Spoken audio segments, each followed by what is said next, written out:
controller had told us that these objects had been observed for over 2 weeks, coming down from over 80,000 feet, rapidly descending to 20,000 feet, hanging out for hours, and then going straight back up. For those who don't realize, above 80,000 feet is space. Is there a correlation between any of the characteristics of these UAPs, UFOs?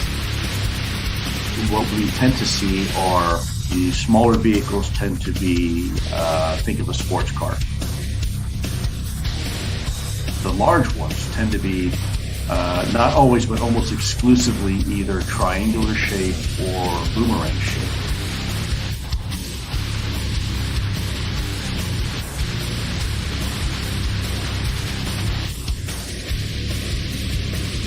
Werewolves? I see dead people walking around like regular people. They don't see each other. They only see what they want to see. They don't know they're dead. The UFO, UAP community was fairly surprised. Shocked might be a better word. If you believe we have crashed craft, stated earlier, do we have the bodies of the pilots who piloted this craft? Biologics came from some of these recoveries. Yeah. Were they, I guess, human or non-human biologics? Non-human.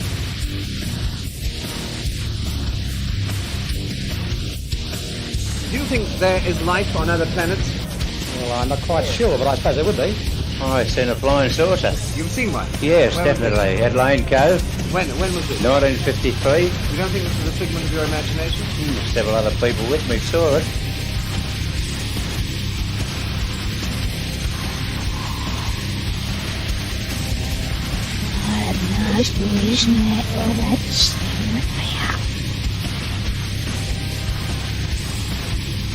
Power of Christ compels you! The power of Christ compels you!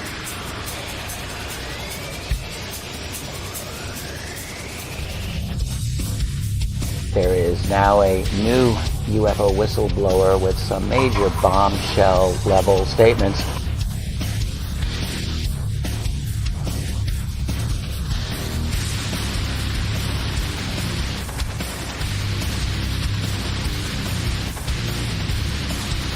There is very compelling evidence that we may not be alone.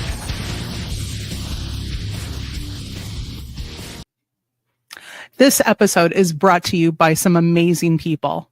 Patrick O'Leary, Marcel Gouffonian Metalhead, Nutslap, Tabin Rice. Welcome to the show. Living Life Consciously with Hello Allie, Gemini Moon, Space Baby, Mythoclast, Ray B, Gene G-Force Star, Moody Mongol, Lisa B, Fur 3 Norm, Grey Wolf, and Joanne, Shelley Montgomery, Aaron's Energy 313, Multifaceted Jules, Eric Booth, The Diz Loki, Nathan from the Quantum Show, Gary T, T-Bone, Richard and Fern Harrison, Eddie Tab, Mecca Mickey, Diane Boss, and Jeanette Angel. And a special thank you to all of our subscribers on YouTube, Spotify, and now on Rumble. If you wish to support the podcast, you can hit that join button below to become an Eyes to That Sky member. Or if you want to join the Patreon or to provide other support, the links are below in the show description. But now, on with the show.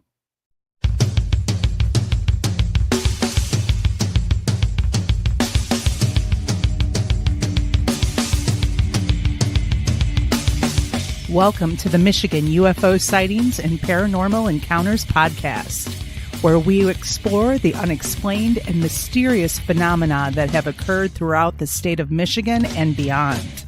From UFO sightings to ghostly encounters, we delve deep into the stories, the evidence, and the theories behind these strange events. We are your hosts. I'm Michelle. And I'm Wayne. We are an educator duo that after an encounter with a triangular UFO in 2018 in Michigan, we decided to investigate UFOs and the paranormal. In this podcast, we will be speaking with eyewitnesses, experts, and researchers to uncover the truth about some of the most intriguing cases of paranormal activity in and around Michigan. Our goal is not to convince anyone of the existence of these phenomena, but rather to provide a platform for discussion and exploration. So, buckle up and join us on this journey down the paranormal rabbit hole. On an escalator.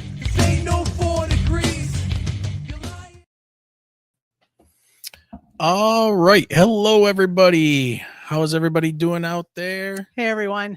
It is Sunday, March 2nd, 2025, and we're coming to you from deep within our bunker in the shadow of the great Motor City, Detroit, Michigan, and we want to thank you for joining us on this special episode with Barbara DeLong. She is the co-author of Before Roswell and also the co-creator of the documentary Secrets of the Stones that we're going to be getting into tonight. So this is going to be a great show, but let's get ready to rock this out with some quick housekeeping, Michelle. Hey guys, remember, if you have a story that you would like to tell us, we like stories. So Ghost please stories. Yeah. email us at mi.ufo.podcast@gmail.com. Also, if you would like to support the podcast, you guys know how to do this. But for those of you that are new listening, we have a PayPal, we have super chats. You can buy us a coffee. You can check out our merchandise store or join our Patreon, and all those links can be found below in the show description. And if you do decide to become a YouTube member, as you saw at the beginning, or even a Patreon member, you will get a shout out during the intro and be listed in the credits at the end of the show as a thank you for your support. And just really quick, we see T-Bone is at it yet again with 5 gifted subs or memberships for some lucky few. So congratulations for those of you out there. Thank you, sir. And thank you very much, T-Bone. You are highly appreciated. Michelle, what else do they got to do? You know what? Don't forget. Don't just, click like, smash that like button. Yes. So just subscribe to the channel, share us out. Yep. So yeah, we got to beat that algorithm, right? Also, remember, next week, besides that it's daylight savings time, we have to spring forward. Next Sunday, March 9th, we will not have a show. Wayne is going to be off at the MSTA Science Teacher Conference. Yep. So we are not having a show next Sunday.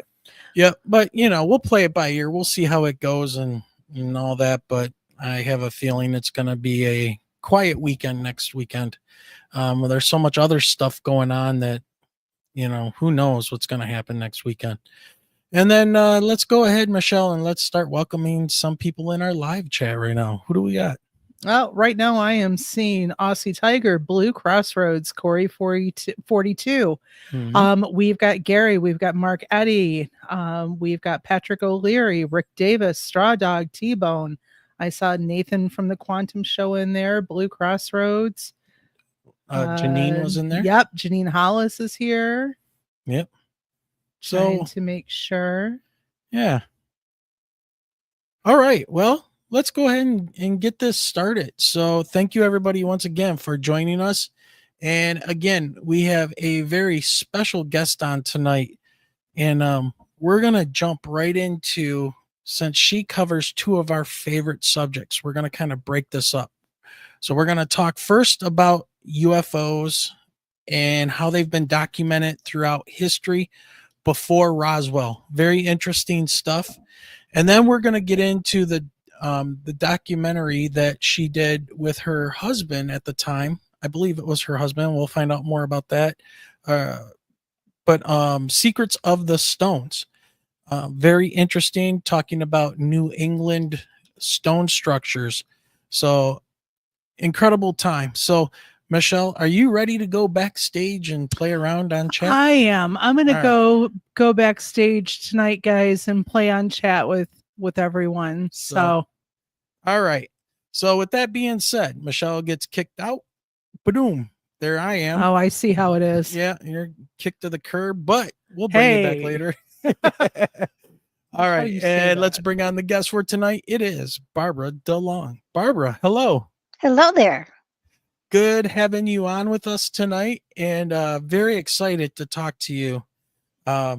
So why don't you give us just a little bit of background? We were talking before the show and found out, you used to be a teacher, but not just a teacher. You had the strength, I want to say, to be able to do special ed teaching as well. So why don't you tell us a little bit about your background?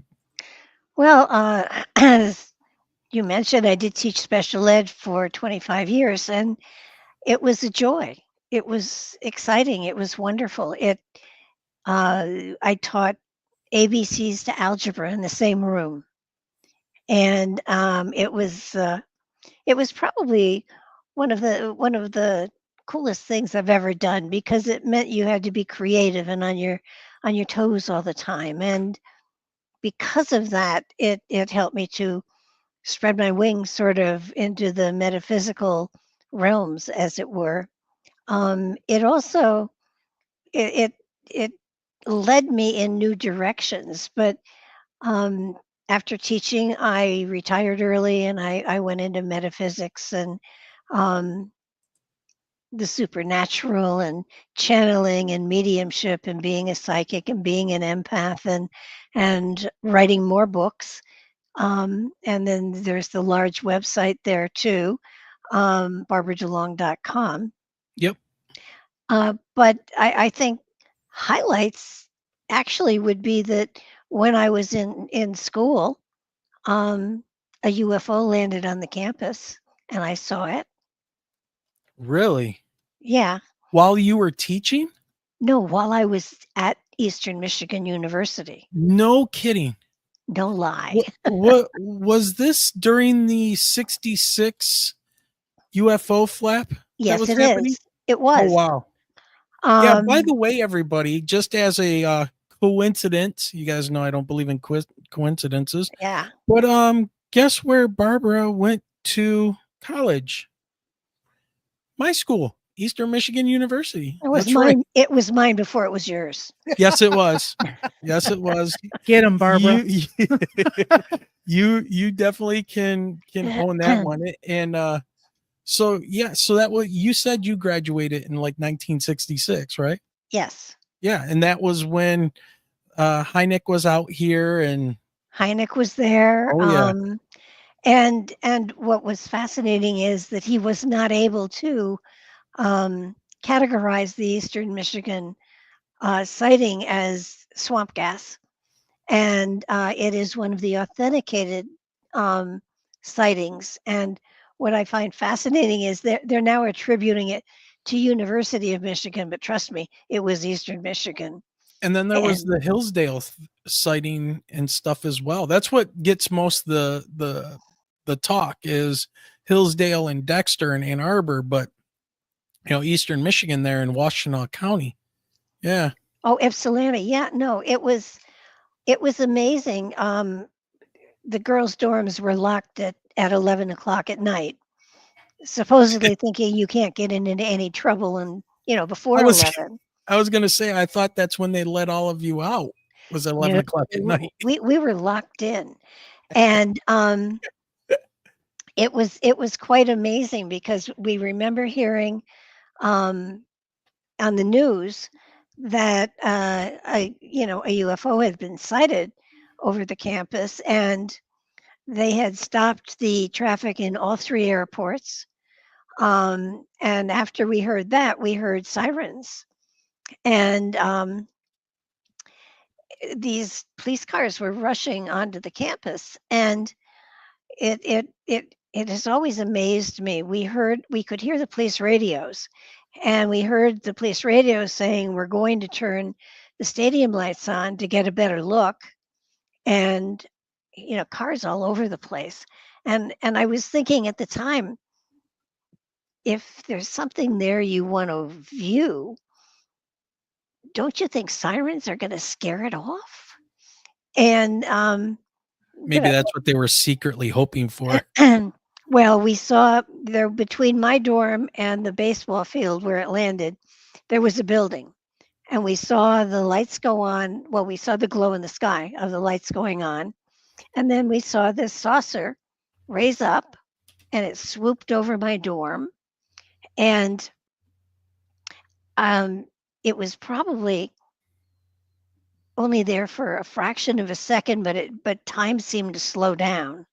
And it was close enough. It was within probably of a couple 100 feet of me. It blanked out the whole sky. And I tell people that if it had had a VIN number, I could have read it. Yeah. And then it went and it was gone. Was it a saucer shape? It was a saucer.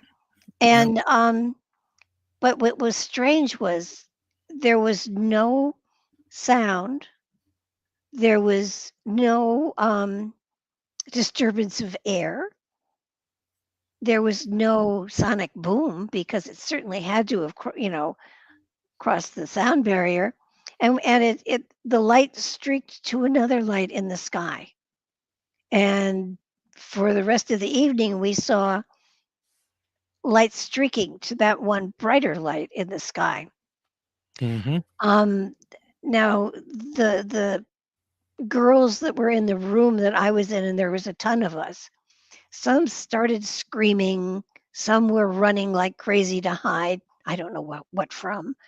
Some were in closets, some were just hysterically crying, and some didn't see anything. Amazing. But I saw it, and all I could think of was, that is so cool. I want to know more. Yeah, there it is. There it is. That's the same thing that happened with me and Michelle. What I kind of relate it to is that I think there's a level of consciousness that allows you to see these things or not. And in a way, I felt like in Close Encounters of the Third Kind, I felt invited. And that's when I started on looking into UFOs, looking into mysticism, looking into spirituality. Prior to that, it was graduate school, get married, have children, die. Yeah. And since that experience, that all went into the trash. I mean, I did graduate, I did get married, I did have a child, but then everything else opened up to me, and it was because of that experience. Yeah. Now I called home, and at the time, this is 66, mind you. Right. In order to call home, you had to go to a phone booth, and the operator had to connect your call. And when I placed the call to my mother, the operator said, "Are you on the campus of University of Eastern Michigan?" I said, "Yes." And she said, "Did you see it?" And I said, "Yes, I did." I had to tell her the whole story before she put the call through. And I called my mother. I talked to my mother. She went to later the next day. She went to a friend of hers and said, "I don't see anything about this sighting in Michigan." She gave him, he was the publisher of the local newspaper. There was an article in the local newspaper about it. But when we listened for the 12 o'clock news, there was nothing. Yeah. And for the rest of the evening, there were policemen in pairs, 2 policemen and a German Shepherd patrolling the campus. And after that, nothing. Wow. After that, nothing. Well, have you ever talked to Raymond Szymanski, the author of Swamp Gas My Ass? He's an investor. Oh, yeah. So he's been on our show a bunch. He wrote a trilogy of books, but the Swamp Gas My Ass book was all about the 1966 UFO sighting that was going on. He's been here in Michigan. He lives down by Wright-Patterson, and he worked there for many years as an electrical engineer. And he got kind of pulled into this as well, but it was more about the people messing with him about, do you want to see our aliens here? Is that why you're working here? And things like that. And so he had no idea what was going on. And then he comes to find out about this 66 UFO thing that was going on here in Michigan. He tracked down one of the fighter pilots out of Selfridge National Guard Base. He was the commander of the two fighter flight that intercepted or tried to intercept a couple of the UFOs that were flying over the Ann Arbor, Dexter area. And he got an interview and wrote this book that describes everything that was happening from the police, Ford, putting out the call, and what was it, Representative Vivian, so we have been trying forever to get an actual eyewitness to come on here and talk to us and record their experience for prosperity. And now we've got one. Yes. We weren't even trying. Yeah, I know you said tomorrow is your birthday, but I feel like this is my birthday today. Because it's like, okay, you're a teacher. Michelle and I are both teachers. You went to the University of Michigan. Eastern Michigan. Or I'm sorry, Eastern Michigan. So did I. Experienced the 1966. You were there for 1966. And it's just, Ray Szymanski is somebody you should probably talk to. Oh, cool. And yeah, because I don't know if he's writing a follow-up book or if he's finally just retiring and doing more different types of research or what, but fantastic stuff. So I guess my first question you kind of answered, and if you want to dig into this a little bit more, feel free, but was that your like inspiring moment that really started you on this path? Because I know for Michelle and I, it was for us in 2018.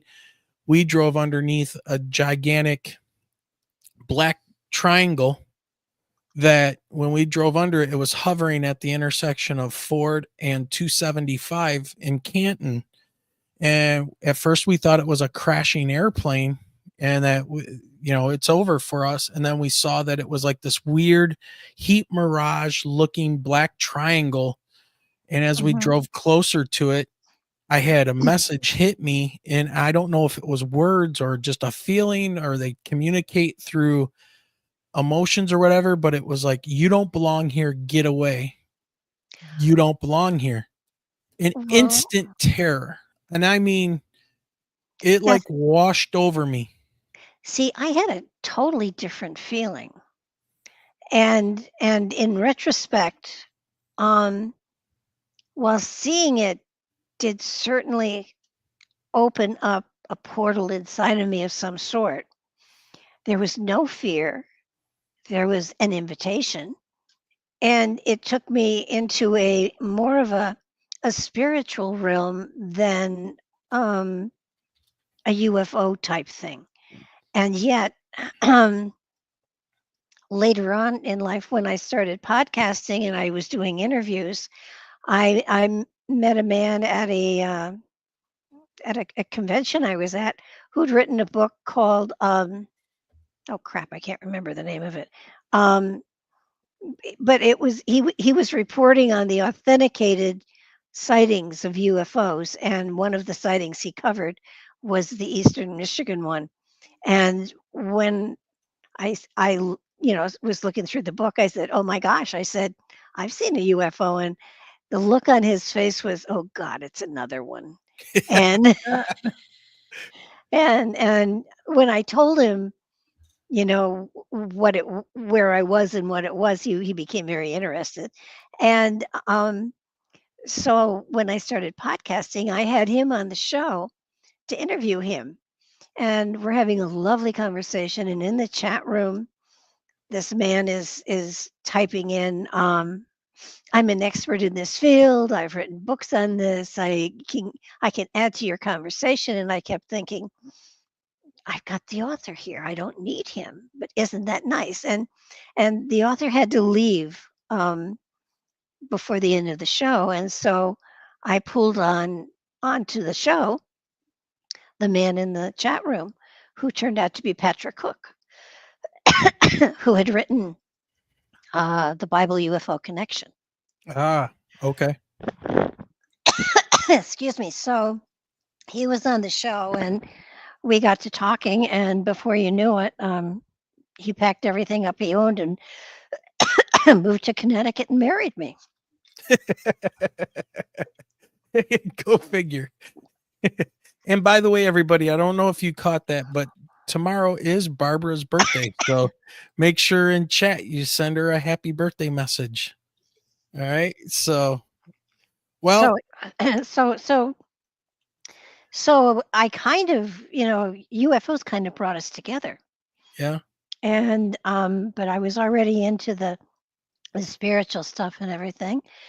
Which Patrick didn't believe in, but he couldn't exactly dismiss what I was doing. So yeah.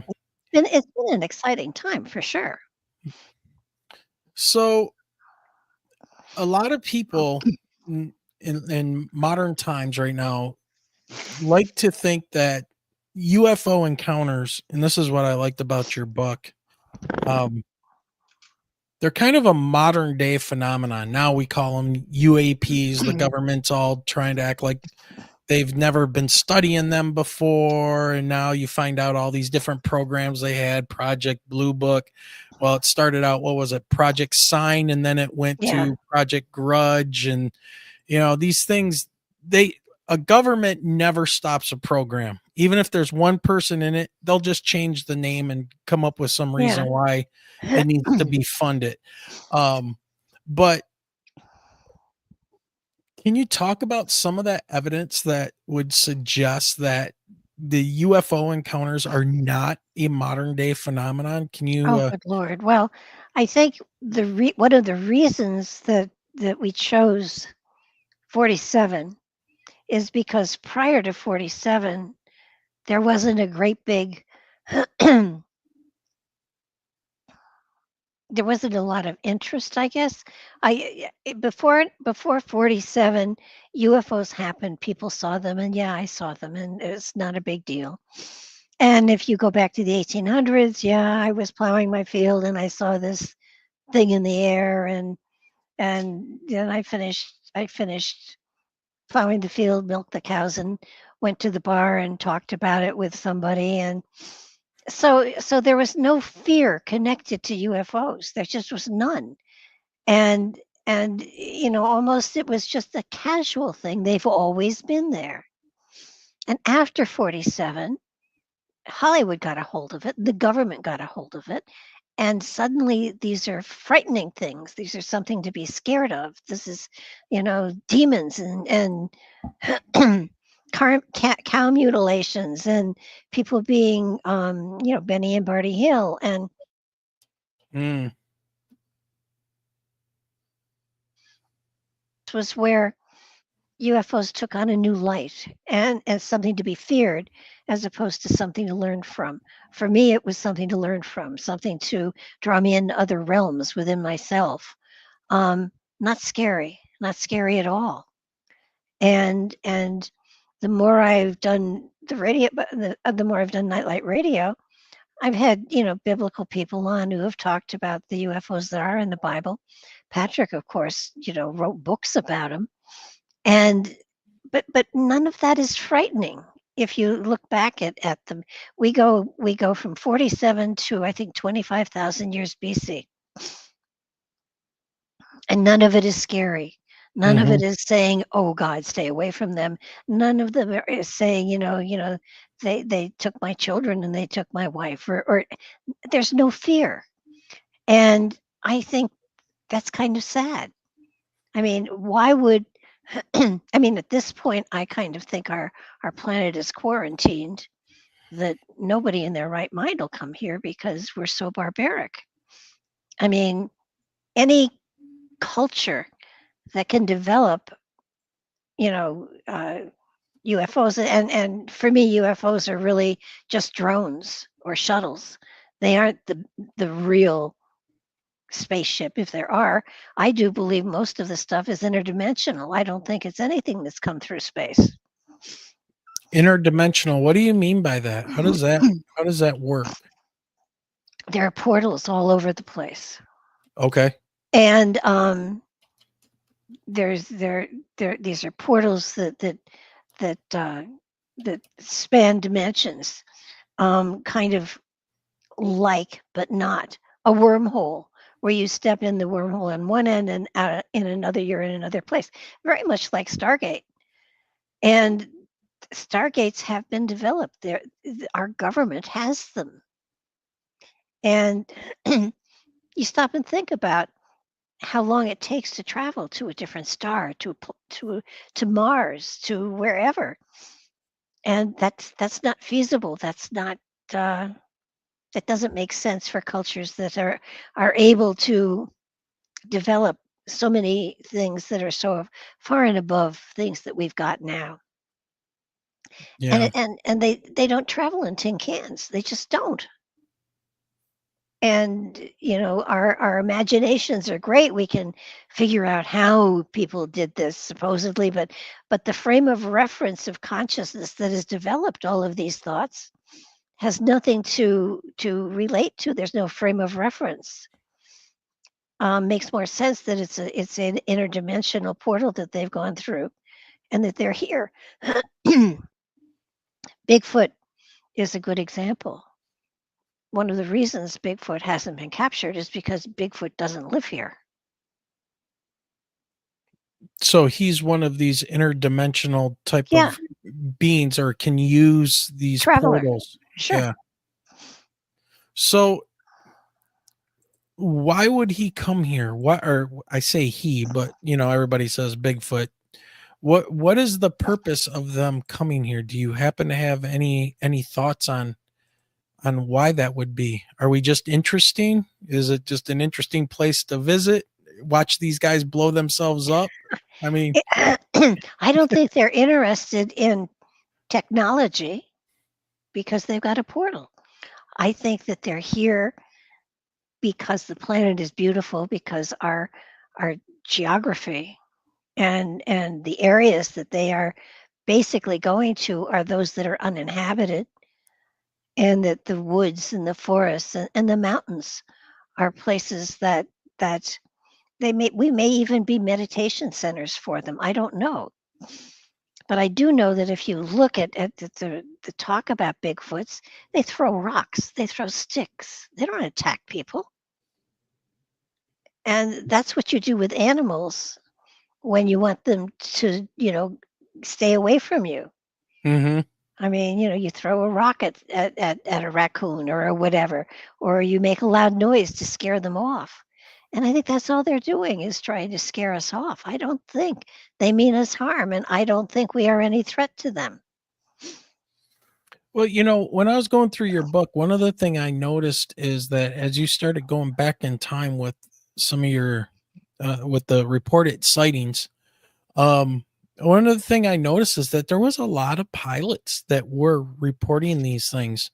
Absolutely. And pilots are not generally given to flights of fancy. You know what I mean? They're not going to.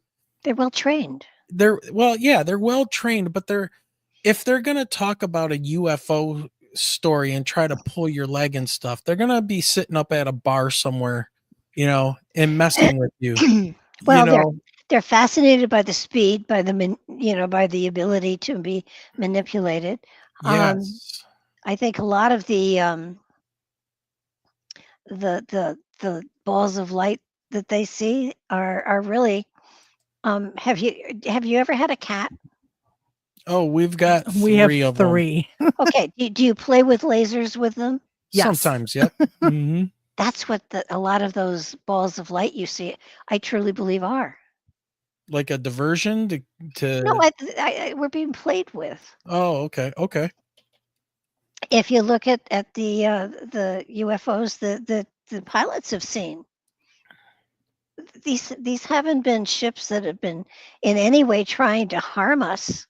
They play with us, but we're something to play with. Yeah. I don't think that they mean us harm. I truly don't. Excuse me, with the exception of that one Rod Serling show, To Serve Man. The episode in which they landed here and wanted to serve us, and what he had was a cookbook. Yes. Yeah. To serve man. It was how to we were their food. How to literally serve man to each other. But take a look at especially going back in time. you see the UFOs in cave drawings. You see them, but they're not meant to be, frightening. They're There's something that was here observing us. They may well have helped us in some ways from time to time, but I don't feel that they're here to harm us. I really don't. And I think Hollywood has done a great disservice to the whole concept. Yeah. Yeah, that's true because, well, I mean, if you want to think about it, you could say that there is a very tight connection between Hollywood and, government institutions. And Yeah. so the best way to program people to think these things are dangerous or they have an agenda, or, I mean, look at what was the Independence Day film? I mean, good Lord, they're blowing up the White House and, declaring war on the planet. And it's like, they've been Well, here for so long. If they wanted to do that, don't you think they would do that already? and if they wanted the planet, they would have, gotten rid of us too. I mean, Yeah. but I firmly believe that if you want to talk aliens, that humanity is an alien. I think we came through a dimensional portal at some point in time. I don't think we were developed from the apes. I think that we hit this planet fully formed and fully functional. Yeah. Well, when I was studying paleontology, one of the things that they would always say is, because you'd always have somebody in the class that would ask, well, if we came from apes, why are there still apes if we descended from apes? And their explanation is that we have an ancestor that was ape-like that we diverted from and, evolved differently. And some say ate magic mushrooms that help opened up our brain to things. And, you can go all over. Everything's a story, right? I mean, you want to have some evidence, but it just seems like everything is a story, even when it comes to science and anthropology and all of these things.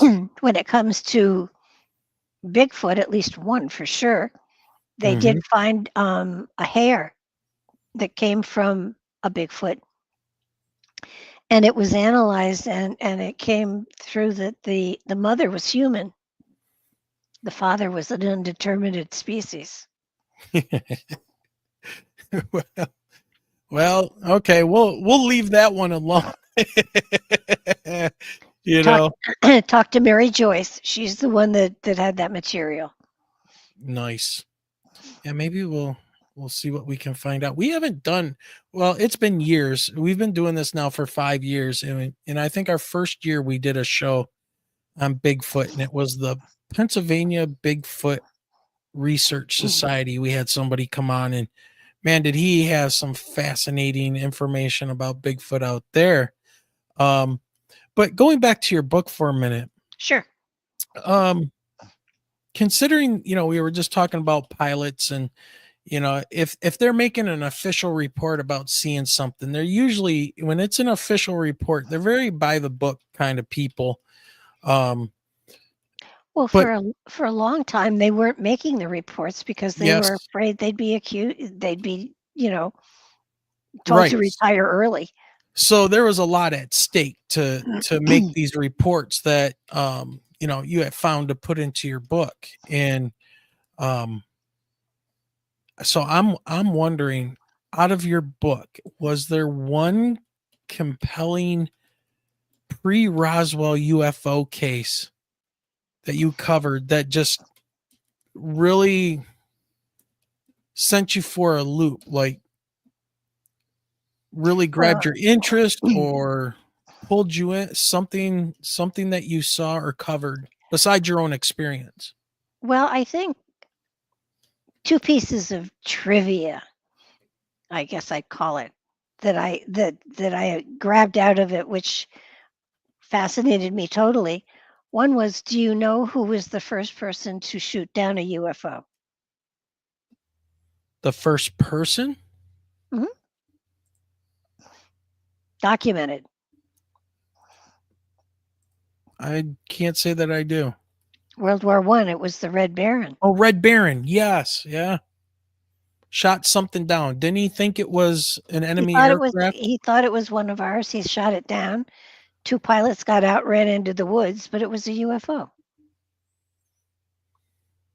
And he reported it because he just thought it was an enemy.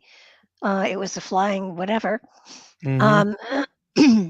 I think the Aurora, I think it was Aurora in 18, oh gosh, I want to say 38, and I'm not sure that's the right date. Anyhow, a UFO crashed, and there were survivors that died, and the people in the town, because the doctor was called in and everything, and they were unable to save the one surviving pilot, so they had a funeral for him, and they buried him. And many years later, the government wanted to dig him up and dissect him, and the town would not share the location of his grave. So again, we weren't terrified of them. Right. And to me, that's saying how compassionate and wonderful the whole thing was, up to the point where the government stepped in and said, well, they couldn't release information because they were afraid the public couldn't take it. And the Right. public had been taking it for hundreds and thousands of years, Yeah. and not and not been terrified by it. And But T-Bone in chat says it was 1897. thank you. Yep. Thank you. In Aurora. Yep. Yeah. But I think one thing that I have to correct you, kinda. Ken Godsword was writing a book on before Roswell, and he, in his research, found that I had more information than he'd ever seen on my website. And he called me and he asked if he could use the information, and I said, go for it. Mm-hmm. But I didn't gather the information either. It was Patrick. And when Patrick died, I had to take his website down. And I made sure that he's written 3 books. And so all of those books were, of course, on his website. And the only 2 things that were not in in any of his books was his material on UFOs. And so I put the material on UFOs onto my website, along with his material on giants. Okay. So actually, Patrick wrote the book.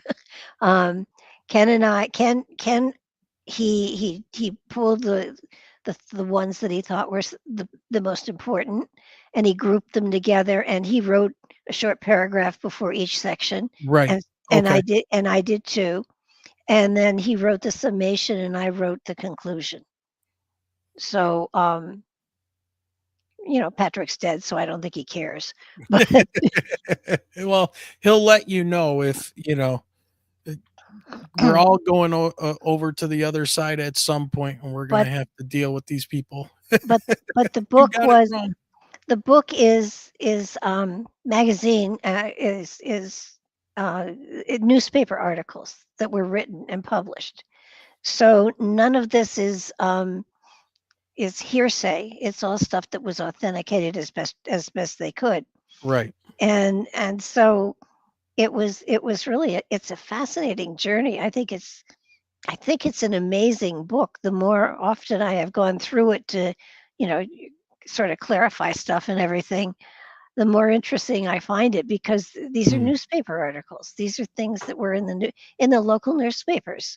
And then of course you go back to before newspapers, and you go back to the cave drawings, and you go back to, I mean, some of the documentations are hysterical.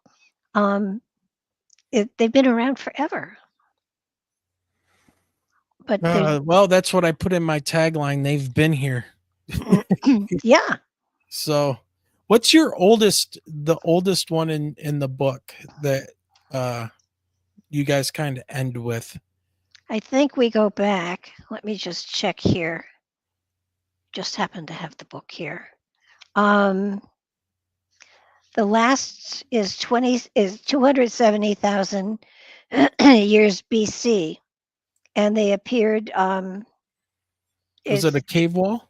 No, it's the Sumerian texts Oh, talking about their god kings reigning from the sky.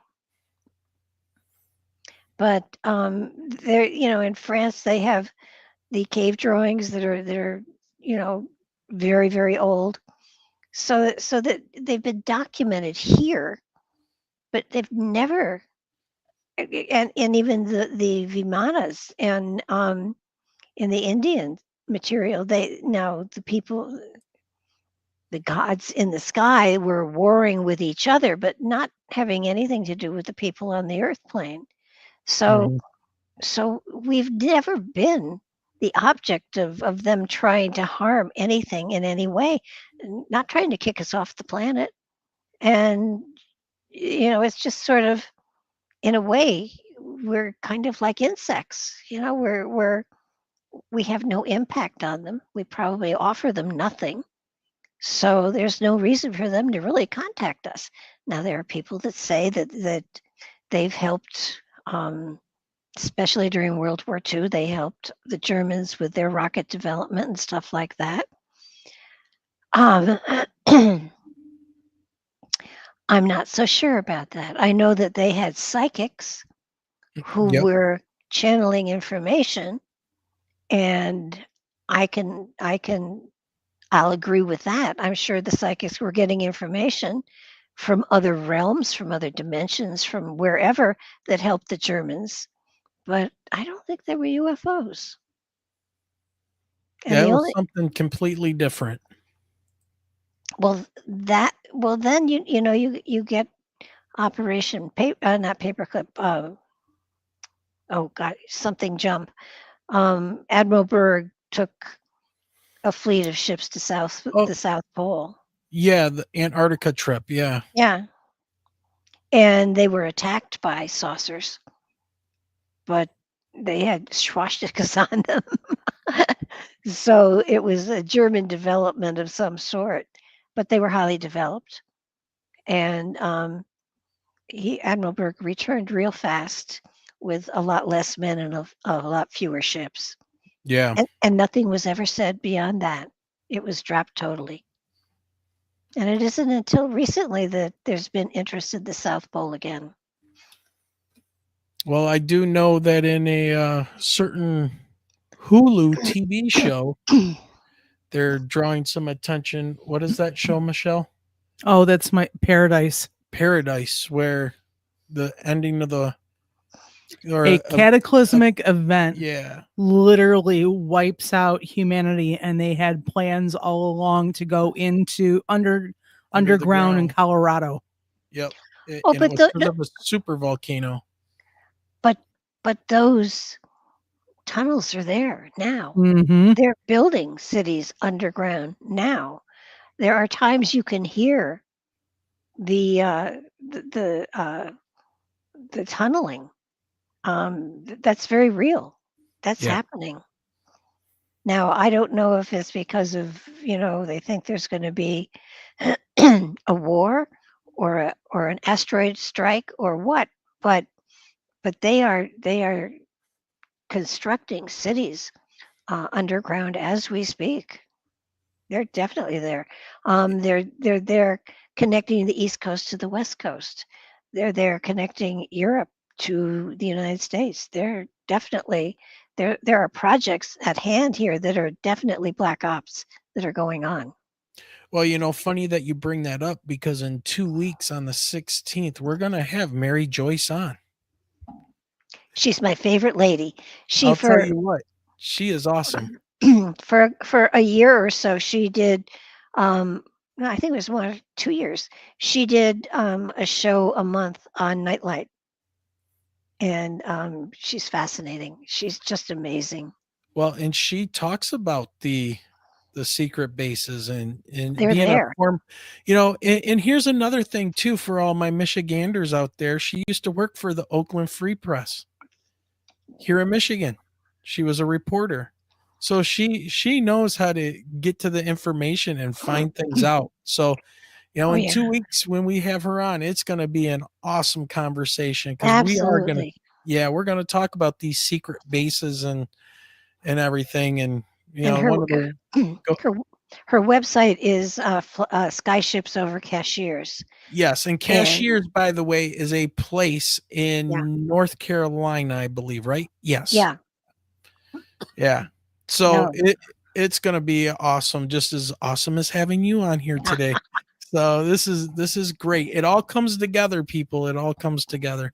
And a special shout out to Mark Eddy, I see in chat. So Mark Eddy has helped connect us with a lot of our guests that's coming up here. So Mark, a big shout out to you. So thank you for getting us with Barbara and soon to be Mary. So very happy to have this going on. Now, I got to ask, me being a scientist and a science teacher, I look for observable patterns in things. I'm just kind of wired that way. I'm very nuts and bolts kind of a guy and want to know how things work. And I'm teaching my kids how to recognize patterns and when they're good, when they're bad, you know, those kind of things. And what kind of patterns or like consistencies did you notice in any of these like early reports of UFOs? I mean, you pretty much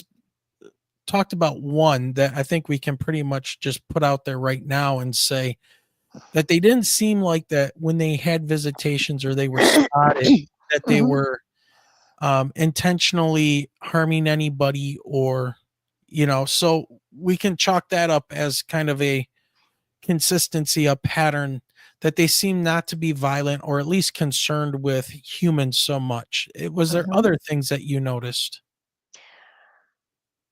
Well, they seem to be more of observing rather than communicating. And if you look at the Nazca lines, one of the Nazca lines has a spaceman waving at the sky. And to me, that feels almost as though it's similar to the World War II Patagonia ships that would land on islands, and they would, after they left, they would build similar planes to try to get the visitors to come back. So I think in some ways we've been trying to get the visitors to come back. And I don't think we have anything to offer them. I really don't. And today, when you see unidentified flying objects or whatever aerial, whatever they're called now, you don't know if they're of an extraterrestrial origin or if they're Canadian or Chinese or Japanese or Russian or German or South American. I mean, everybody's got something up there flying around. So we've cluttered the space around the planet with so much junk that it's almost it's sort of a deterrent for anything to fly near us. But again, I don't think anything is flying from out there to in here. I think they're coming through portals. So that's what I think the Rendlesham Forest sighting was. I think that was a drone. And you're familiar with that, right? The Rendlesham? Yeah. Yeah, that was the right outside the military base, and right, boy, that right minute. Yeah, yeah. It was the combined one. Right. And on the drone was writing in binary code.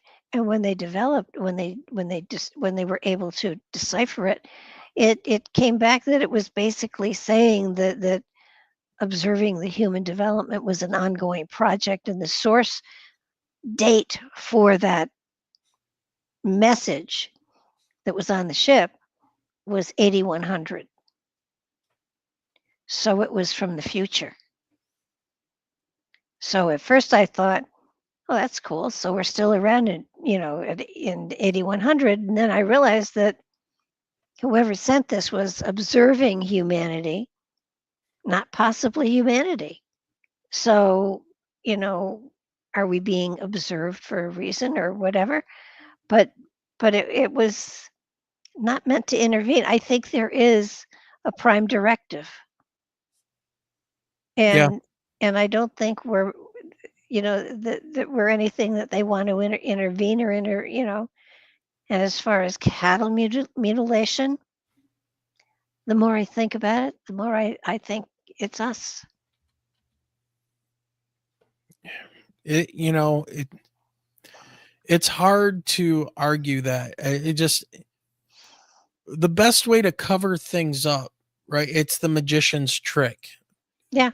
Distract, get everybody's attention over here while the other hand is doing the what's really going on. And yeah, I could see that as being a human made construct as a psyop to get us focused on something that they don't want us to know or see. A lot of this stuff could be done with a laser. So I'm not saying there aren't extraterrestrials here, but I think they are probably looking very much like you and I. Yeah. Well, you bring up Rendlesham Forest, and recently that has gotten some attention by some YouTubers online, and I don't know what's bringing it up. Something new is going on over there, but one of the people we're talking about, and maybe this goes to your portal idea, that the forest is in a place called Suffolk. If I'm pronouncing that right, I'm sure I'm not. But Suffolk, England. And they were recently talking about how weird, bizarre, and strange things happen in that forest all the time. It's well known throughout many years before the base was even there. And they had the idea that the US and UK governments were doing some kind of experiments there. May well be true. You haven't heard anything or looked into any of that Well, that might be going on? I found that there were communications and possibly even tunnels between Germany and the UK. So the more you look into these things, I think a lot of the stuff has the black ops. When they get ready to go deeper yet, then they release what they've done, and everybody's going, "Oh my God, look at this!" And you kind of step back and say, this is something that we developed. This is not something that a God came down and gave us. It's something that our minds are amazing. We have phenomenal brains, and if you can train your brain, if you can get through some of the, what would I call it? I'd call it a check valve in our brain. Mm-hmm. That if you can get through those check valves that open other layers of consciousness and awareness. I mean, we only use 6% of our brain, 6 to 8%, depending. The rest of it's got to be there for some reason. Yeah.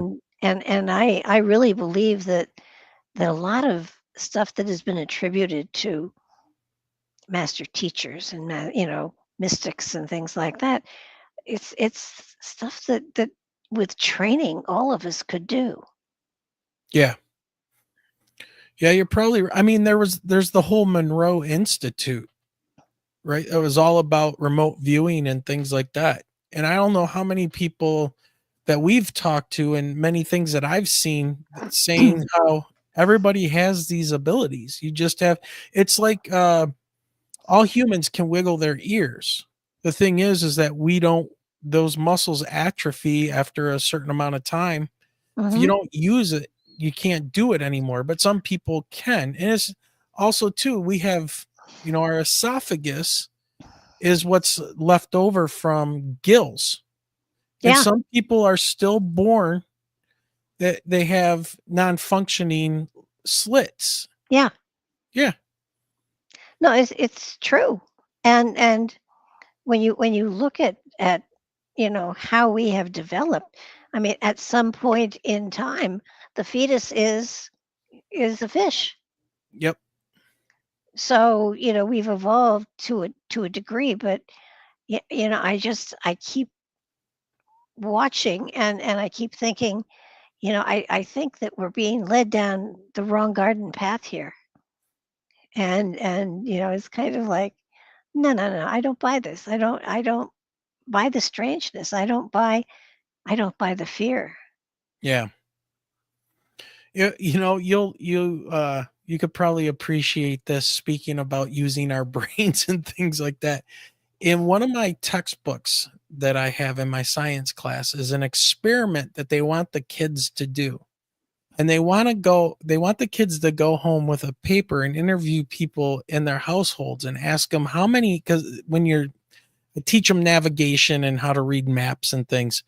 Yeah. And one of the questions is, ask people in your household how many people go to some place based on like landmark identification, or how many people can tell you, oh, well, that's to the north or that's to the northeast. And, can you spin them around and can they tell you kind of what direction now they're facing, So there's this different thing. Are you feeling that you're going kind of northeast or whatever?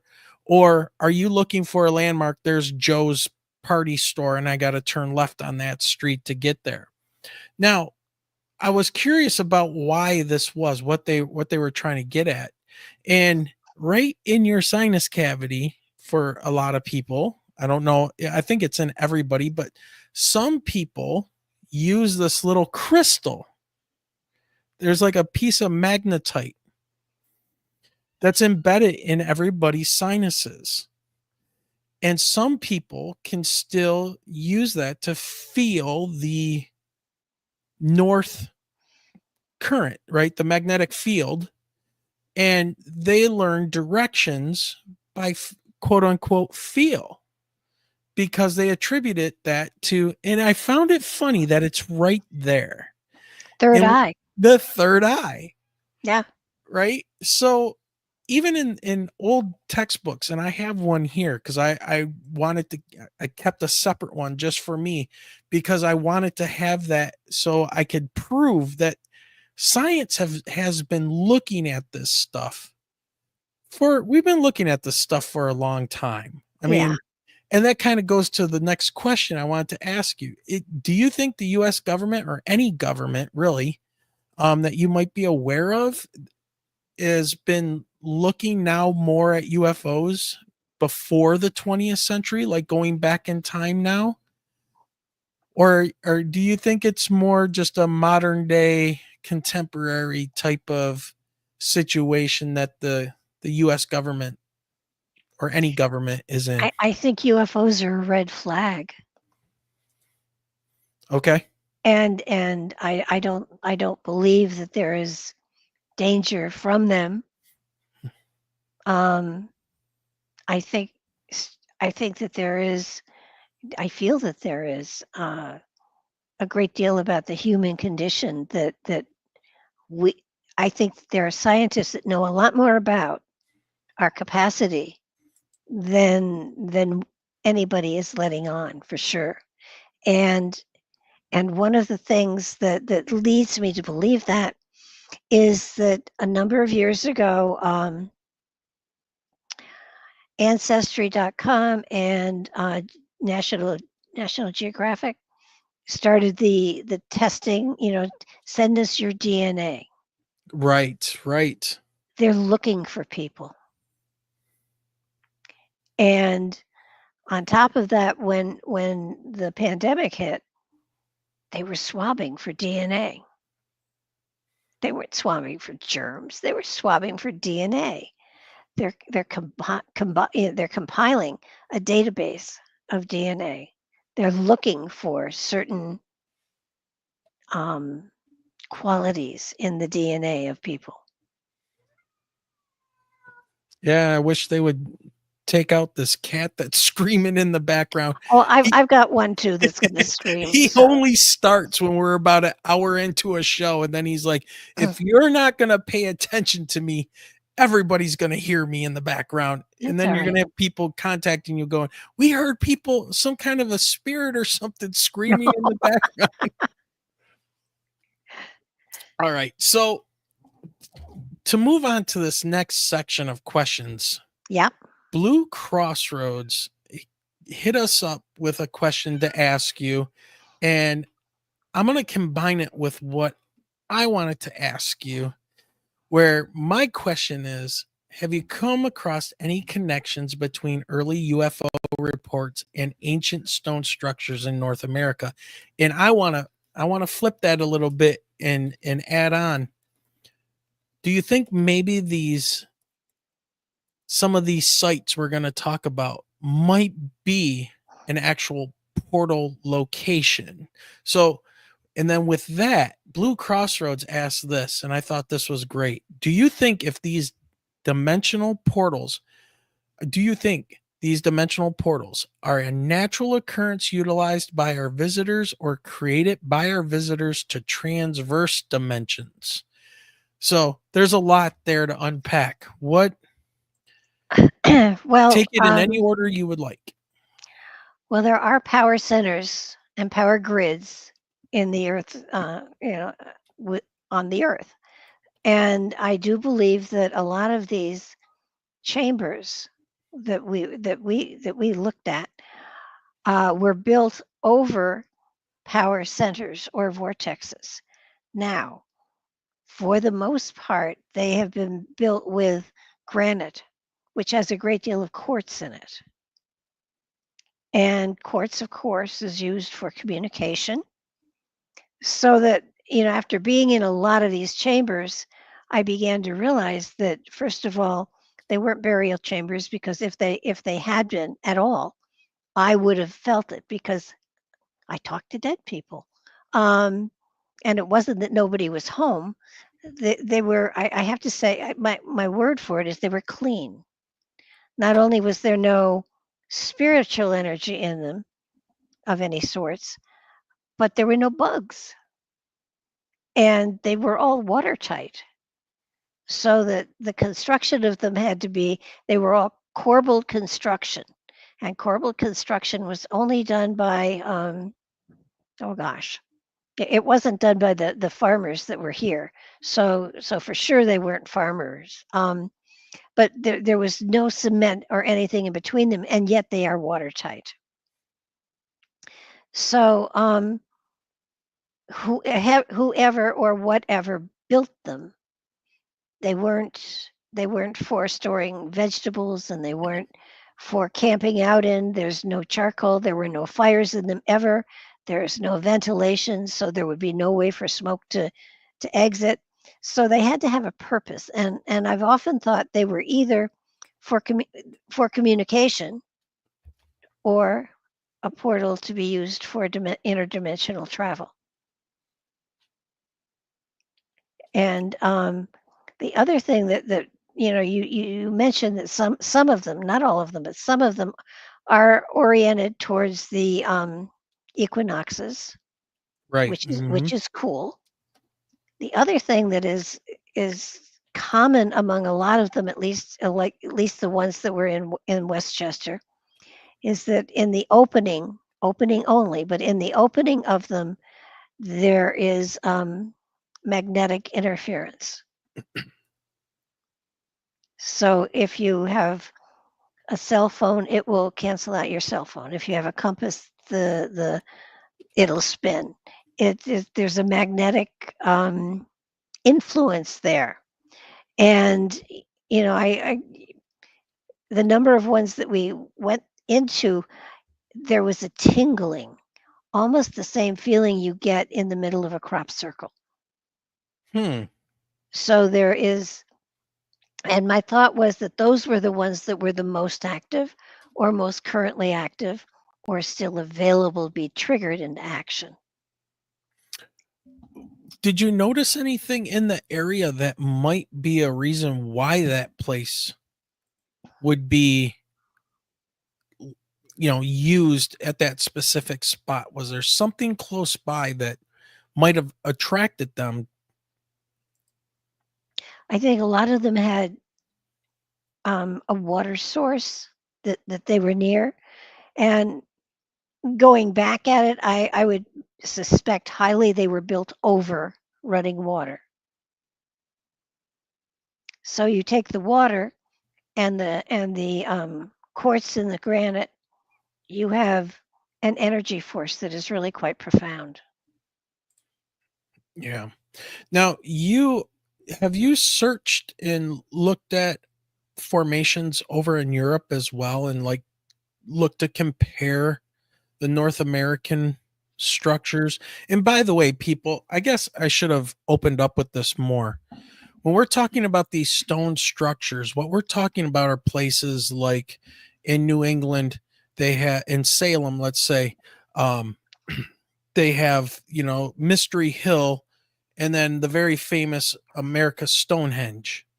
And you guys know we've had Dennis Stone on here multiple times, and we've talked about that site. And that was one of my very first sites to go and run around on, and was completely blown away. And it felt like a different type of place. I cannot explain it, but there's a random wall here. It seems to go one way and then it just stops. And then there's this little trench and then some type of a building, and then it just opens up and that's it. It to my brain, it didn't make any sense how it was set up, other than having like the equinox markers and the solstice markers and areas. And if you drew out the line, this is one thing that Dennis's son discovered. If you draw a line from America's Stonehenge, it goes right through one of the stones in Stonehenge in England. So it almost seems like these things are not so much a calendar, and maybe they were used for that, but they seem like that these ancient stone structures were used more about something else, a map or ley lines, magical energy lines, maybe magnetic fields, something, maybe a transit system. You want to go somewhere, you go here to this place, and zoop, if you can open up those portals or those, you're a dimensional being, you can get over to there. And it's really bizarre how these stone structures seem very related to each other from one place to the next. I mean, we got Serpent Mount just south of us here in Ohio, which, is an amazing place. And I don't know, Barbara, go ahead. I have a theory. Okay. And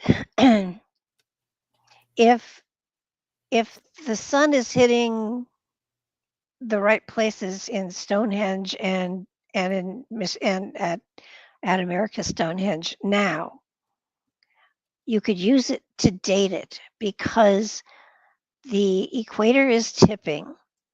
The equinoxes are going to be in different places over the progression of the equinoxes. The progression of the equinoxes is 2,500 years, something like that. 25,000 and some change. Yeah. Yeah. So that can kind of date as to when it was constructed, or a progression before that, which takes you beyond, certainly last ice age and stuff like that. So it's interesting in that, we're trying to cram all of history into just the last 9,000 years. And you can't do that, because things go back. Tepley is almost 9,000 plus years. They probably much more than that. Yeah. So you're looking at before a deluge, before an ice age, into a time when there were cultures here that we don't have any idea of what they were or who they were or if they were. So that's why I keep thinking that the chambers have something to do with communication. They have something to do with reaching into a time that we just don't know anything about. Mm. Are you thinking, do you think they were doing time travel, or just their abilities in technology maybe? I Were think I believe they were doing portal traveling. Okay. They were jumping place to place to place because the portals are there. South America, again at the where or sort of where the North Pole is, there are those power centers. They're all over the place, and I do believe that it has something to do with your own personal energy field, whether or not first you'll feel it and then be able to access it. Maybe that's what they're looking for. The Well, people that they're looking for. well, I at one point, they don't know where RH negative came from. They may be trying to, isolate all of those. Yeah, that's Michelle over here. Yeah. I'm just sitting here going, yeah, that's me. RH negative, and Well, then they we don't. see a UFO. Yeah, they don't know where it came from. And but then there are other people that can see beyond time, that can go into that can do remote viewing and remote That's traveling also and Michelle. well at one She's over point here looking at me like, what? well there was a time we did a number of years ago, we did remote viewing on the podcast, and I had people we had over 100 people sign up for it, and we did it as a virtual thing on Blog Talk Radio, and then we had a blog, and everybody gave their impressions that, and we went into, gosh, the first emperor, the first emperor's pyramid. We went into pyramids on the moon. We went into pyramids on Mars. We went into Egypt, of course, and the Giza Plateau. And then we did we did the Arctic, and the one we missed that I would have liked to have gotten into was the Black Pyramid that's in Alaska under a mountain that they're studying. So we may have to start that up again. And just we did it. I did it with a meditation, and we did the Bosnian pyramids too. And I took the group through meditation, out of body, into these other places, and then they would bring back what they thought they saw or felt. Speaking about these ancient civilizations and ancient peoples, do you think, because I know there's some people out there that theorize this as well, but that ancient civilizations may have had extraterrestrial influence, that they were actually, okay, so we've accomplished, or we've gone to the point where they were not afraid. They've been here forever. They don't seem to really interact with us too much. But the ancient people, do you think there's any kind of an extraterrestrial or interdimensional type of being influence with them? And what's kind of your take on that? What do you think? I think that humans, when they don't understand something, they create a reality that it fits into, so that they can move forward. Mm-hmm.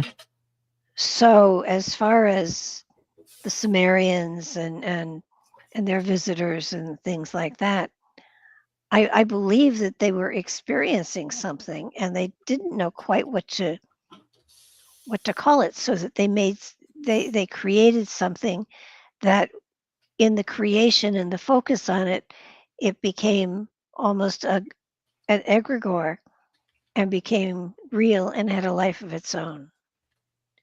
So that you have the stories of Hercules and Odysseus and all of those, and the Norse gods. The human entity for some reason, needs to know there's a power above them in order to feel safe. So they created it. And I'm not saying there's not a God or a source of all creation, because there is. And each of us carries within us a seed of that source of creation, and that seed, that spirit, is what travels through time and reincarnates and reincarnates and reincarnates. So I'm thinking, the more that I look into all of this, the more I begin to feel that we have such creative minds that when we don't understand something, we create something to make us feel more secure. And the reality is we have the source of everything within us if we just trusted ourselves and has the security to open those check valves and flow into that level of consciousness. And there are people that have done that. A lot of the Tibetan masters can levitate because they've done that.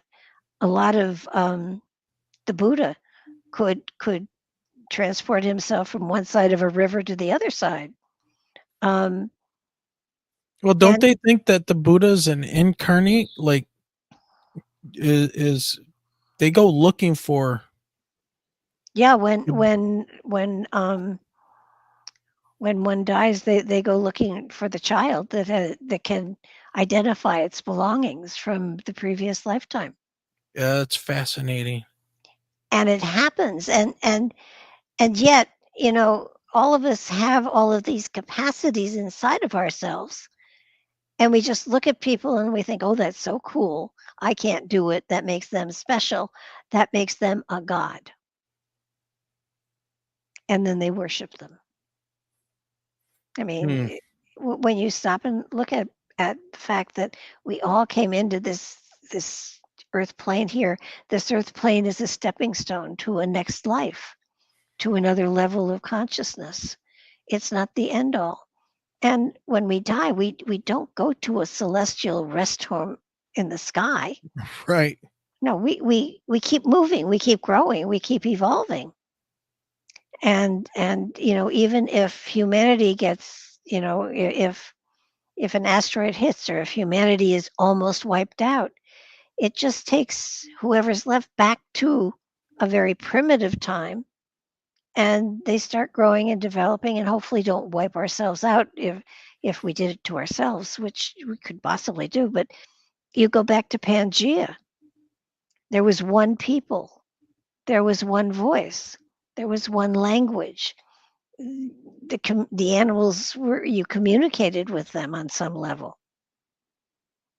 And it wasn't until the plates started to shift and flow in different directions that different skin colors began to emerge, and different ways of eating and different languages, started to happen.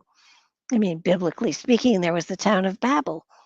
Okay. Right. But Pangea split and people drifted apart, and languages were born in those different areas where they went to over time. Right. Yeah, very. What to think about. Yeah, well, it seems like throughout time we've been talking about these things. It's like DNA. It's trapped in our DNA.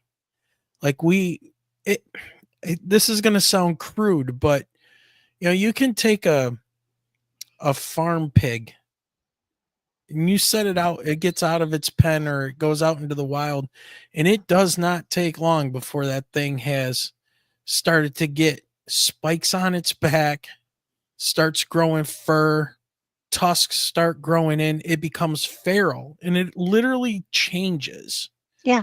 And it's something in their DNA that triggers the change. It's not, a nice rack of ribs walking around anymore. It's a gigantic, what they call the one, Hogzilla, that do you remember seeing that, where there was the rumors of a giant wild boar or a wild pig that was living for years in the woods, and people would get like glimpses of it, and they finally, shot it. They caught it and shot it. And the thing was absolutely ridiculously huge and completely feral. It did not look like a pig anymore at all. Mm-hmm. And I think it's like we are keepers of history in our DNA, and these abilities and things can be triggered through trauma, or I don't know, maybe you can speak to that a little bit more. You're an empath, and you've been doing this stuff for years, and Yes. you're a huge wealth of knowledge, and I'm sure you probably go, how am I going to talk about all of this stuff in one Yeah. nice little paragraph? So, I find it fascinating. I mean, I can't help it. And to think that UFOs and these structures are all tied to the energies of this planet and our relationship with that planet, and the energies that are flowing, the crystals, the water flowing, just the energy of this planet. It makes it very unique. It does. And don't know where to start. When I talked about a source of all creation, sending out seeds, and basically each and every one of us has a seed within us. That's the spirit that travels lifetime to lifetime to lifetime to lifetime. That energy is in etheric form. It has no physical. It doesn't have eyes, ears, nose, throat, nothing. It's an energy force. And in order for that energy force to grow, it needs to experience different things. And in order to experience physicality, it waits for a child to be conceived. And when the spirit enters that embryo that is not human and is not, no beating heart, no nothing, when that spirit enters that fetus, the heart begins to beat. The spirit brings with it the spiritual DNA of past lifetimes to add into the physical DNA that is actually present there. And it is then able to experience the physical reality through the avatar of the human body. So, though most people don't think of it that way, the reality is our bodies is the avatar wherein our spirit experiences anger, love, all of the things that physical provides for it, the sense of beauty, the sense of awe, the sense of, oh gosh, I don't know, being sick to the stomach when you're on the water. I mean, all of those physical things, the spirit within has no frame of reference for until it's in the human body to experience it. And often it's lifetimes to lifetime to lifetimes. And after each lifetime, when the spirit leaves the body, it takes the spiritual DNA and what it's gathered from the human experience with it to the next lifetime. Now, every lifetime is not on the earth plane. There are other dimensions, there are other worlds, there are other places. And the spirit within will wait for or help to create an avatar for that physical reality to experience whatever it is there. So we're building lifetime upon lifetime upon lifetime upon lifetime upon lifetime. And it's sort of like when we were children. Remember how every winter we got a new coat because we'd grown so. That's what the spirit does with the bodies as it moves through and evolves through time itself. So the spirit is an amazing etheric presence that can be felt, and oftentimes you will feel a presence near you that's not a ghost, that is an energy force, that either you walk through an area and suddenly it's cold and then it's not. It's a folding of time sometimes, but other times it's just that there is an energy there, an etheric energy there, observing. Now it as an etheric force, it can't change anything for you. It's observing. But the energy within you has the power to influence the consciousness of the avatar to take action. Uh-oh. Did we lose her? Okay. Oh, there you are. There You're we back. Yeah. You were just talking about the avatar. Yeah, it's just a lot of people get uncomfortable when I talk about it because, this is me. This is, I am eternal. Yeah, your spirit's eternal. Your body isn't.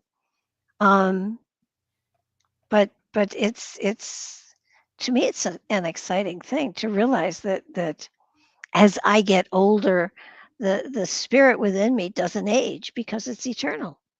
Right. So there's a part of me that just keeps going, and what do you mean it hurts when you do that? Just keep going. Well, it goes back to that, you can't have growth without struggle. I mean, that's what we're doing here. Yeah. I mean, it's a training ground for what comes next. I mean, I'm starting to really believe that now, considering everything that's going on. Exactly. And what is humanity learning?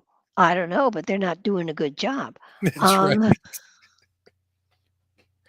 But it's sort of like, that old saying, those who don't understand history are doomed to repeat it. Repeat it. Yep. Yeah.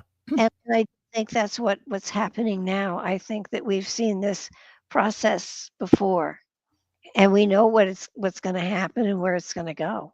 Yeah. And yet the human race will survive. The human race will keep going. The human race will. We've been around for a very, very long time. Yeah. I Now, mean, what do they think? Back about 76,000 years ago, when the super volcano over in Indonesia erupted, we were down to anywhere, they say, from a couple thousand humans to about maybe 10 at the most. There was a genetic bottleneck. And now look at us, 8 billion people since then, and dealing with floods and natural disasters and asteroid strikes into ice sheets. And, boy, where are all the woolly mammoths at now? Where are the saber-toothed tigers? What happened to all those big creatures? Well, it wasn't us killing them. no, that was an asteroid hit, I think. But there was a time when we had 2 layers of atmosphere too, and that's why those big birds were able to fly. And that got destroyed somehow. So the Earth is constantly going through changes and evolving, and its process is not necessarily ours. Right. We live on the planet, but we don't control what the planet needs to do in order to evolve. So, it's kind of like, oh my goodness, what a ride this is. Yeah, exactly. We are on a rock that is going around a star at 67,000 miles per hour and rotating at 1,000 miles per hour. We are just little sand fleas on a rock that's on its own journey. That's why I always like to think that the universe, it's not just Earth, but I kind of get these weird ideas sometimes that it's the whole universe is alive. I don't know Yeah. where this comes from or Well, and what it is, but it just feels like everything is alive. and how arrogant we are to think that we're a superior race. Yeah. Yeah. I mean, come on. Yep. I mean, I don't know. It's odd. The older I get and the more I dig into this stuff, the more I think there's a lot more that's out there. We want to rationalize everything. We want to make everything scientific and materialistic and things. But the deeper we go, the more we find out. And Well, it's sort of like the more I learn, the less I know. yes, exactly. Exactly. Well, before we wrap it up, there's one more question I wanted to ask you about Sure. these ancient stone structures, and then I want you to talk to everybody and let them know where they can find you, what you have coming up, any shows or appearances and things like that. But was there one stone structure that you went to in your journeys that just blew you away? Like just Yeah, there was actually. There was one that was so different. Patrick and I were both in awe. Most of the chambers that we saw were, like I said, corbelled constructions, and they were none of them. I mean, they were I don't know, 10, 12 feet in diameter, maybe a little bit bigger. And this one was on some people, and a lot of the chambers were on people's property, so we had to go and get permission in order to take the pictures that we took. And this one particular chamber, its walls were corbelled, like dominoes. But the ceiling, usually there was a capstone, and they were huge. They were just massive, massive, massive rocks. But this one particular chamber, the rocks instead of being laid like this, were laid like this. amazing. So that it was kind of like stalactites coming down. And we went and saw a balanced rock once that was huge. It was bigger than a locomotive. And of course Patrick was very respectful of it, and I tried to push it over. And I couldn't. I had a metal detector on my phone, and I thought, there's got to be steel rods in this thing. And no steel rods, no nothing. And when we were in this chamber with these stones all coming down from the ceiling, I kept reaching up, and he said, "What are you doing? You're going to collapse the whole thing on us." And I said, "This place is older than you and me put together. It's not going anywhere." Couldn't budge one of the stones. How they got those stones and the ceiling had to be, gosh, I would say that the whole chamber was probably 15 feet wide and circular. And so you can imagine the ceiling must have been huge. And it was just these pointed stones, all pointing down like a porcupine upside down. And it was Where like, was this?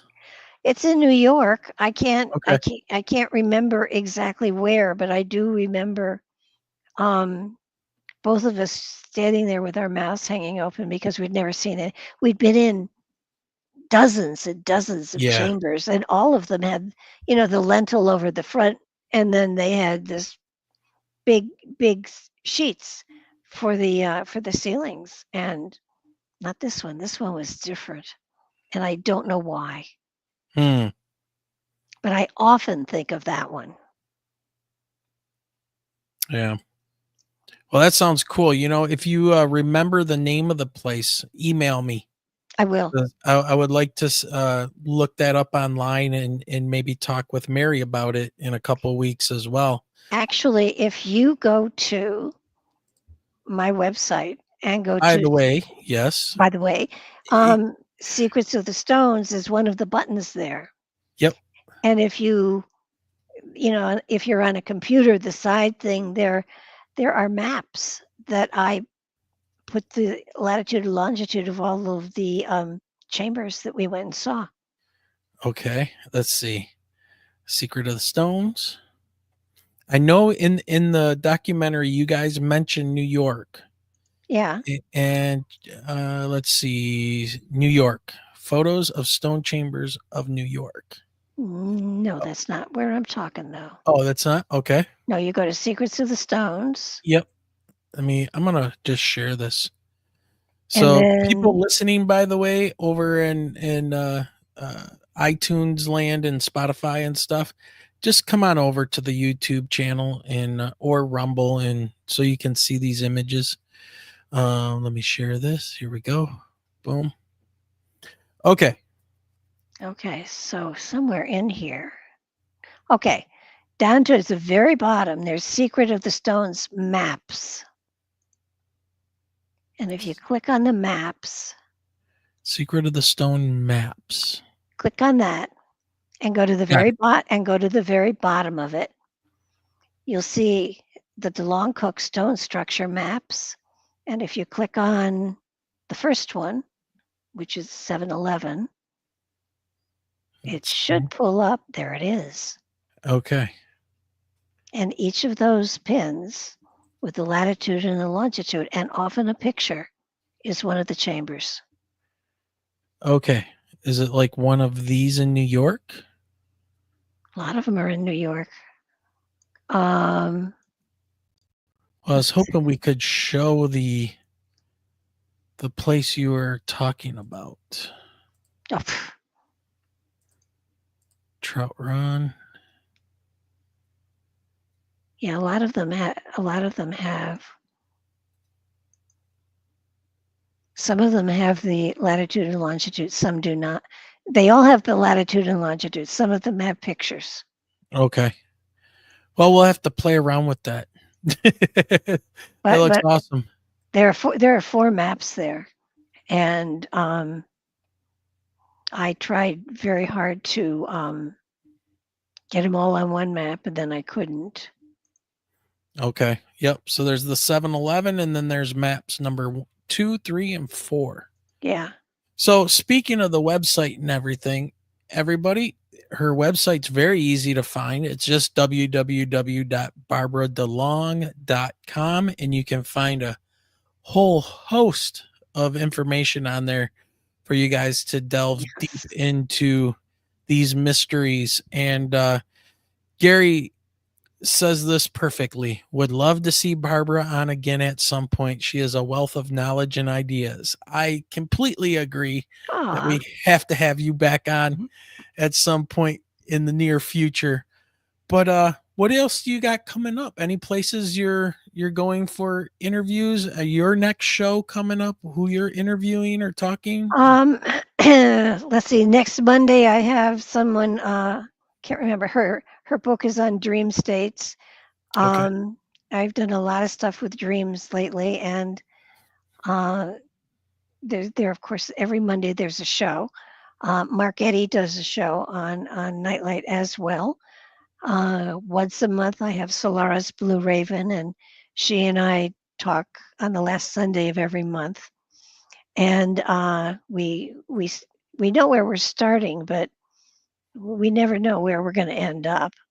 And we've been to some pretty unique places. Now, can people find your show on YouTube, or is it off your website? Well, there's a link to the YouTube channel on the website. Yep. Mm-hmm. And the YouTube channel is there. I do predictions for every month. I do, I'm starting a new feature that is going to be spiritual reflections. That's going to be short YouTubes that actually talk about different aspects of spirituality. And we're going to do, hopefully this summer, we'll start doing a live reading show. Oh, where nice. People can put a question in the chat room, and I'll use the deck of cards that I designed and give them a spiritual answer to it. Okay. And as people can see here, you got a ton of information for people to go through. 876 videos and counting. So yes, you guys have a lot on there for you guys to research and get over there. Make sure you guys subscribe to her channel and check out those videos. Anything else coming up? Well, there's another book in the works. It's called 101 Spiritual Questions. Okay. And I've been asked a lot of questions a lot of times, and I figure, well, I'll answer it once and get it over with. Just put it all in a book. Yeah.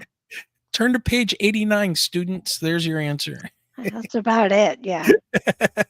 Listen, if you've been doing this as long as I have been, you get the same question over and over and over again, and it's really kind of fun.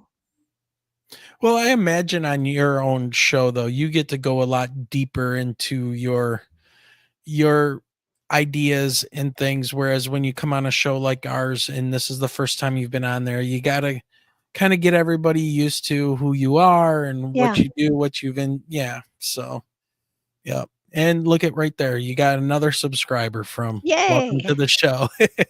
So everybody get over there to BarbaraDeLong.com and go up to the very top of her website. And there is the YouTube link right up there, the little picture of the YouTube box, and subscribe. Make sure you do. And Michelle, I'm bringing you back on here. I got you. So, all right, there she is. Hey, Yeah, I'm back. She's still here, but yeah, you've been here. You've been monitoring chat. All right. Well, Barbara, I'm going to tell you, this has been awesome. We definitely need to get you back on here to talk more. And maybe we can go a little bit deeper into these stone structures and the UFO thing. And, that'd be great. Yeah. Yep. And who knows what's going to happen here in the future. I think we're going to have another UFO hearing or something coming up. Maybe. I don't know. Who knows? But be very interesting to have you back on soon. So, all right, everybody. Once again, BarbaraDeLong.com. Get over there. And it's funny how connected we actually are in the quantum. Eastern Michigan. This is killing me. Hey, all right. when I was there, we were the Hurons. Instead of the Eagles. Yeah. Yeah. Yeah. We are known as the Eagles at this point. Yes, you are. Which is funny because when I was in the Army, I was in the 101st Airborne, which is the Screaming Eagles. Oh, wow. Now but that was when I was like 19, 18 years old and, being young and dumb. So, all right, Barb. What's that? We've all been there. Yeah. Yeah. Well, apparently you guys were really bad because they had to lock you in the dorms at 11 o'clock. Yeah. That's when I used to pick that one up down below from her little college room at about 11 o'clock. And that's when we would go out. But I also played in a band, so we had places to go. So, but all right. Well, thank you, Barbara. It's been amazing. We really appreciate having you on, and we hope to talk to you again soon. Thank you very much. Absolutely. Thank you. Good night. Have a great night. All right. Well, Michelle, awesome guest. Mark Eddy, thank you once again for connecting us with Barbara. She is a crazy wealth of knowledge. Well, she's been doing this for a long time, and I love it. I love. Here's the thing: she's like she said, she's got 2 master's degrees, and she this is her PhD. Yes. Yeah. She's done her dissertation. That's right. Yep. All right, everybody. This has been a great show. It's getting late. We're almost at 2 hours. I cannot thank you guys enough.